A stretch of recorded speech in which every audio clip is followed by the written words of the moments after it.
కడుపు నిండాలంటే టిఫిన్ సెంటర్లు, పండాలంటే ఫర్టిలిటీ సెంటర్లు.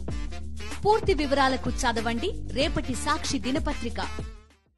సూర్యాపేట జిల్లాలో కురుస్తున్న భారీ వర్షాలతో అరవపల్లి గ్రామాన్ని వరద నీరు ముంచెత్తింది. ఇక స్థానికంగా ఉన్న కేజీబీవీ పాఠశాల బిల్డింగ్ చుట్టూ వరద నీరు చేరింది. దీంతో స్టూడెంట్స్ను పాఠశాల నుంచి బయటకు తీసుకొచ్చి స్థానికంగా ఉన్న ఫంక్షన్ హాల్కు తరలించారు.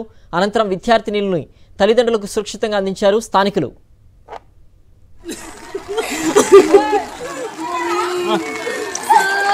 అయిపోయింది ఇక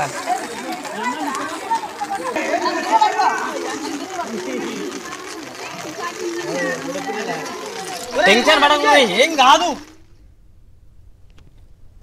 ఖమ్మం నగరంలోని ప్రకాష్ నగర్ బ్రిడ్జ్ వద్ద బాధితులు చిక్కుకుపోయారు. 9 మంది వరద ప్రవాహంలో చిక్కుకుపోయిన అధికారులు ఎలాంటి చర్యలు తీసుకోవడం లేదంటూ బాధిత కుటుంబీకులు ఆవేదన వ్యక్తం చేస్తున్నారు. సుమారు 10 గంటలకు పైగా వరద ముంపులోనే బిక్కుబిక్కుమంటున్నారు. అయినా అధికారులు పట్టించుకోవడం లేదంటూ వారు ప్రశ్నిస్తున్నారు. స్థానిక యువతే డ్రోన్ ద్వారా ఫుడ్ను అందించిందని అధికారులు చోద్యం చూస్తున్నారంటూ ఇటు బాధిత కుటుంబ సభ్యులు అటు స్థానికులు తీవ్ర ఆగ్రహం వ్యక్తం చేస్తున్నారు. కాలినడకన బ్రిడ్జ్ దాటేందుకు ప్రయత్నించగా మధ్యలో వరద ఉధృతి పెరిగింది. దీంతో వారంతా బ్రిడ్జిపై చిక్కుకుపోయారు. కాపాడాలంటూ దండం పెట్టి వేడుకుంటున్నారు.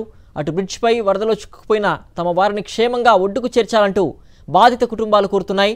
ఇంతవరకు సహాయక చర్యలు చేపట్టకపోవడంపై వారంతా ఆగ్రహం వ్యక్తం చేస్తున్నారు.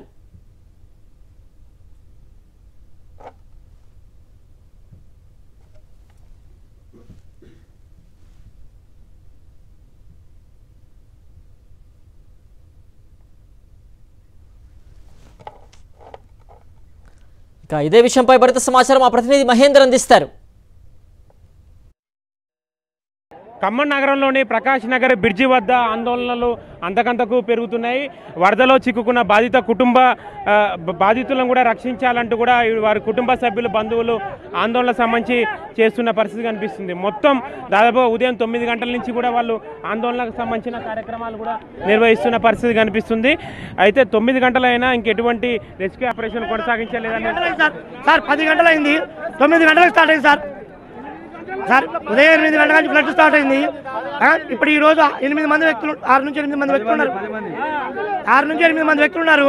9 గంటల నుంచి రెస్క్యూ టీం వస్తుంది, హెలికాప్టర్ వస్తుంది, తెస్తాను అని చెప్తారు. ఇంతవరకు చిన్న పిల్లలు 2 ఉన్నారు, 6 పెద్దవాళ్ళు ఉన్నారు. ఇంతవరకు ఏం లేదు, లాస్ట్ స్టేజ్ లో ఉన్నారు.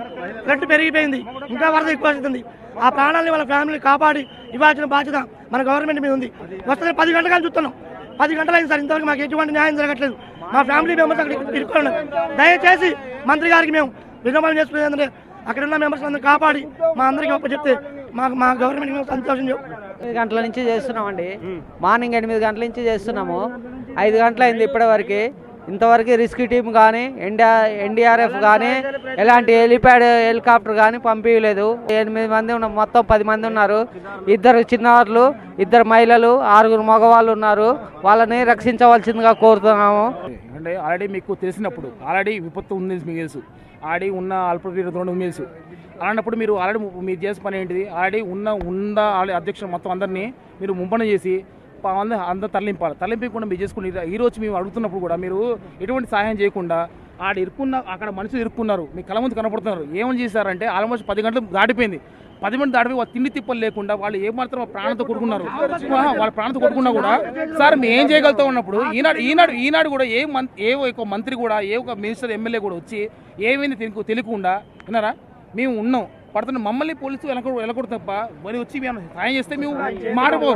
కానీ వాళ్ళు మేము మా ద్వారా మీ యొక్క పర్సనల్గా ఒక డ్రోన్ పంపించి ఒక తాడు పంపించి ఒక సేవ్ కూడా పంపించి బాగుండండి పంపించుకుని బాధితుల సంబంధించి కుటుంబ సభ్యులు కూడా ఆవేదన వ్యక్తం చేస్తున్నారు. ఎవరిని కదిలించిన ఆ కన్నీటికి సంబంధించిన వేదనలే కనిపిస్తున్నాయి. ఈడ అధికారులు ఎవరు స్పందించట్లేదు, ఎవరు ప్రభుత్వం స్పందించట్లేదని కూడా వాళ్ళు ఆవేదన వ్యక్తం చేస్తున్నారు. మనం సిపి గారు కూడా చేరుకొని కూడా ఇక్కడ సహాయక చర్యలు సంబంధించి చేపడుతున్నారు. ఎప్పటి వరకు వీళ్ళని బాధితులను రక్షించే ప్రయత్నం చేస్తారన్నది మనం సిపి గారు కూడా సహాయక చర్యల్లో పాల్గొన్నారు. కమిషనర్ సిపి గారు కూడా సహాయక చర్యలు సంబంధించి కొనసాగిస్తున్న పరిస్థితి కనిపిస్తుంది. వారిని కాపాడే ప్రయత్నం సంబంధించి చేసే ప్రయత్నం చేస్తున్నారు. వాళ్ళు స్థానికంగా ఉండే అధికారులతో కూడా మాట్లాడే ప్రయత్నం సంబంధించి చేరుతున్న పరిస్థితి కనిపిస్తుంది. హెలికాప్టర్లో మాట్లాడుతున్నట్టు కూడా సమాచారం వస్తుంది.